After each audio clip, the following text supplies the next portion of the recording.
Okay, Wittle Defender. Up to this point, you've probably heard of people mentioning endless mode or talking about the boss challenge, and you may have even seen people going and posting screenshots saying this person must be cheating. How are they getting scores in the billion when I'm only getting a couple thousand? And as you progress a little bit further into the game and you start doing better in the boss challenge, you go up in levels from hard to elite to master, even nightmare.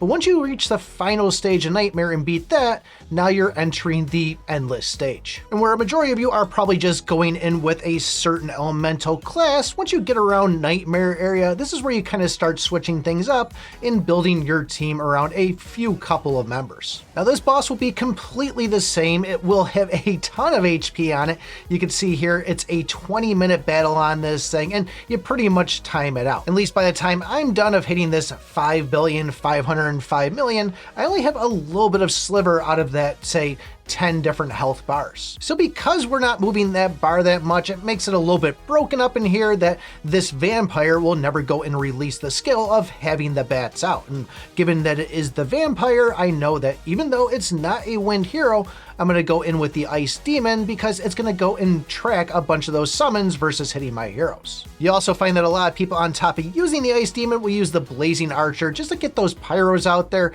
tank a little bit more of this, but between those two and some heal, that kind of leaves the other two spots open for us to use some wind heroes. Now, even though this boss is a wind weakness, it's not really necessary. I still have a high level Sword Saint Lark there, so I am going to slot that, and I probably could go something like the Sword Master, but given how well my robot's doing, that's the one I tend to slot.